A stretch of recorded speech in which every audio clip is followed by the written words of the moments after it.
자, 여러분들 2024 수능 여러분들 다 시험을 한 번씩 다 쳐봤을 거잖아요, 그렇죠? 우리 객관적인 난도 어땠을까요? 사실 어려웠을까요? 쉬웠을까요? 결론적으로 제가 먼저 말씀을 드리자면 일단 쉬운 편에 속하는 게 맞습니다. 또한 우리 2024 수능의 가장 중요한 이슈가 사실 뭐였죠? 그렇죠, 킬러 문항의 삭제였습니다. 그런데 그럼 분명히 시험지가 쉬웠어야 되는 게 맞는데, 그렇죠? 근데 우리 학생들 결과값은 어땠죠? 분명히 다들 점수대가 많이 떨어지고 그 다음에 등급도 굉장히 낮아졌습니다. 그럼 이렇게 문제가 학생들 입장에서 굉장히 어렵게 느껴지는 이유는 무엇 때문일까요?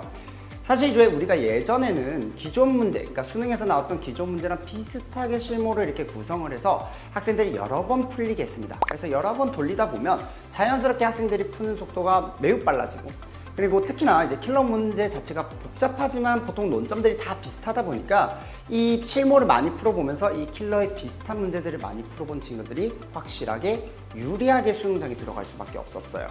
그런데 올해처럼 킬러가 삭제가 된 후에 평가원 입장에서는 우리가 변별력을 만들어내야 되기 때문에 킬러를 낼 수는 없으니 기존의 형식을 굉장히 많이 파괴를 했었고, 그리고 학생들이 많이 보지 못한 낯선 문제를 굉장히 많이 출제를 했어요. 이렇게 낯선 문제가 많이 등장하다 보니까 학생들이 느끼는 체감상 난이도는 굉장히 높아질 수밖에 없고, 그러다 보니까 당연히 그게 결과값으로 굉장히 등급컷이 낮아지고 학생들이 체감상 많이 어려워할 수밖에 없었다라는 겁니다. 사실 그래서 이 대비가 되지 않는 이상, 그리고 기존의 실무만 계속 반복하는 이상 우리한테는 좋은 결과를 얻어내기가 굉장히 어렵다, 이렇게 생각을 할 수 있을 것 같아요. 그래서 제가 이제 점수가 잘 안 오르는 학생들을 제가 이제 여러 번 만나보다 보면 대부분 다 이제 공통점이 있습니다.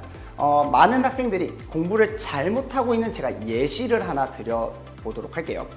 일단 기출 분석을 먼저 학생들이 시작을 합니다. 그래서 기출 분석을 할 때 보통 어떤 식으로 잘못 공부하고 있냐면 각 문제들마다 풀이법을 외우고 있어요. 그러니까 이 문제는 이렇게 푸는 거, 이 문제는 이렇게 푸는 거. 예를 들어 2013학년도, 2015학년도 6월 평가원 21번 문제는 이렇게 푸는 거야. 이런 식으로 풀이법을 다 외우고 있습니다. 많은 친구들이 자기는 외우지 않았어요 쌤 하고 얘기하는 친구들이 대부분 많은데, 실제로 본인도 모르게 풀이를 외워서 푸는 친구들이 굉장히 많아요. 자, 이렇게 풀이를 외우고 기출을 다 풀어내면 사실 기출 분석이 끝나고 더 이상 볼 필요가 없다고 많이들 착각을 합니다. 실제로 기출을 다 보지 않고 넘어가는 학생들도 굉장히 많고요. 그래서 기출을 끝냈다고 생각이 든 친구들은 이제 엔제로 넘어가게 됩니다. 실제로 이제 엔제는 우리 기출에서 못 봤던 조금 변형한 문제든 아니면 새로운 문제들이 많기 때문에 기출보다 쉬운 문제인데도 불구하고 많이들 잘 못 풀어내요. 실제로 많은 학생들이 그렇습니다. 잘 못 풀어내다 보니까 일단 문제를 도전해봐요. 도전해보고 잘 안 풀리면 수업을 들어보면서 해설을 들어보면서 다시 똑같이 반복합니다. 똑같이 풀이법을 외우고요. 우리가 기출 분석을 했던 그 과정을 똑같이 반복을 하게 돼요. 그래서 학생들이 엔제는 계속 풀고는 있는데 여전히 계속 잘 안 풀려. 여전히 어려워. 그러다 보니까 이제 약간 본인의 공부 방법이 잘못됐나 싶어서 기출이 잘못됐다고 생각했던 친구들은 기출로 다시 회귀하는 친구들이 있고요. 아니야, 난 기출이 문제가 아니라 나 기출 이미 다 했어. 나는 실무로 넘어가야 돼 라고 생각한 친구들은 분명히 엔제가 잘 안 풀리는데도 불구하고 그냥 실무로 넘어가서 계속 문제만 계속 반복해서 풉니다. 그러다 보면 점수는 큰 변화가 없고요. 그냥 계속 꾸준하게 그냥 모의고사만 반복하는 친구들이 많이 생겨요. 근데 올해는 어떻죠? 분명히 수능은 지금 현재 생소한 문제들의 파티고요. 한 번도 우리가 본 적 없는 낯선 문제들이 많이 등장한단 말이죠. 그래서 우리가 방금처럼 준비했던 학생들, 그러니까 그냥 각각의 문제들마다 풀이법을 그냥 외워버린 친구들은 이 낯선 문제들을 딱 바라보면서 어찌할 바를 모르는 거야. 그러니까 당연히 좋은 결과를 획득하기가 어려울 수밖에 없죠. 자, 그래서 제가 지금부터 여러분들한테 수능 수학의 올바른 대비 방법을 설명을 해드리고자 합니다.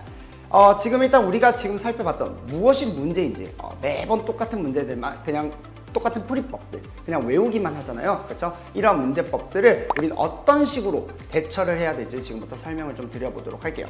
자, 기출이든 엔제든 실무이든 이건 중요하지 않아요.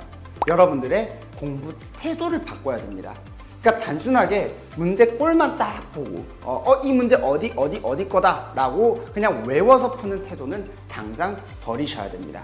자, 제가 지금부터 수능 수학 공부의 방법을 지금부터 보여드리도록 할 건데, 제가 원론적인 얘기보다는 일단은 먼저 여러분들 직관적으로 좀 받아들이기 쉽게 제가 새로운 문제 하나를 좀 가져왔어요. 물론 이제 수능 문제는 당연히 아니고요. 이제 주차장 문제라고 이제 되게 좀 유명한 문제이긴 합니다. 자, 제가 이걸 토대로 수능 수학 공부를 어떻게 해야 되는지 예시를 들어가면서 설명을 좀 해드리도록 할게요. 일단 여러분들 제가 한 10초 정도 드릴 테니까 한번 풀어보도록 합시다. 질문은 파랑 차와 빨강 차가 주차된 곳에 번호는 몇 번인지 구하세요 라는 질문이에요. 자, 10초 정도면 충분합니다. 자, 지금부터 쌤이 수능 문제 풀듯이 설명을 좀 해드리도록 할게요. 일단 여러분들 파랑 차와 빨강 차가 주차된 곳의 번호는 몇 번인지 구하세요. 이거는 수능에서 발문이라고 부릅니다. 발문에서도 항상 조건이 등장하게 돼요. 자, 여기서 주차된 곳이라고 했으니까 여기에 위치는 어딜까요? 그렇죠. 주차장이죠. 맞습니다. 여러분들 주차장에서 번호가 16, 68, 88, 98 이렇게 띄어져 있는 번호 본 적 있으세요? 없죠. 그러니까 일단 16과 68의 중간값이야 라고 대답하는 친구들은 잘못됐다는 겁니다. 여기까지 괜찮죠? 자, 그 다음에 그림이 보이는데 그림도 우리 수학에서는 그래프라고 하죠. 자, 이 그래프를 토대로 우리가 조건을 해석할 수도 있어야 됩니다. 자, 이 그림을 보면 위에서는 비어져 있고요. 아래서는 채워져 있어요. 굉장히 특이한 형태라는 걸 우리가 알 수 있다. 그쵸? 자, 그러면 이 조건 가지고 우리가 얻어낼 수 있는 게 있을까요? 그럼요. 여러분들이 차를 이제 주차를 한다고 생각을 해보면 차가 어디에서 어디로 들어가야 될까요? 그쵸? 위에가 열려 있으니까 위에서 아래로 들어가야 됩니다. 그럼 우리 운전자 입장에서 생각을 해보면 위의 시선에서 아래의 시선으로 바라봐야 되니까 숫자가 어떻게 보일까요? 그렇죠. 오른쪽부터 가면 86, 88, 89, 91로 보이게 되는 겁니다. 따라서 빨간색 차의 번호가 87이고요. 파란색 차의 번호가 90이 되는 겁니다. 자, 이 문제랑 같이, 물론 수능 문제는 아니지만 이 문제랑 같이 우리는 발문을 통해서 문제가 얘기하고자 하는 것이 일단 무엇인지를 얻어내야 돼요. 이게 목표고요. 이 목표를 끝까지 여러분들이 잡고 있어야 문제의 흐름을 놓치지 않아요. 또한 지금 여기에 주어져 있는 각각의 조건들 있죠. 이 각각의 조건들을 해석하고 추론해서 방금 전에 제가 보여줬던 그런 해석, 추론을 여러분들 수능장에서 똑같이 하셔야 된다는 거예요. 이걸 토대로 문제의 접근 방향을 잡아 나가야 됩니다. 이렇게 문제의 방향을 잡아냈다면 본인이 가지고 있는 개념 그리고 혹은 스킬을 이용해서 시간을 단축시켜 흐름을 놓치지 않고 답안을 써내려 가야 되는 거죠.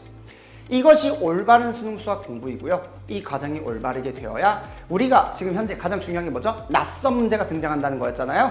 이 낯선 문제가 등장하더라도 당황하지 않고 어렵게 느끼지도 않으면서 이러한 접근법을 이용해서 우리가 문제풀이를 쉽게 도출해낼 수 있는 거가 되겠죠.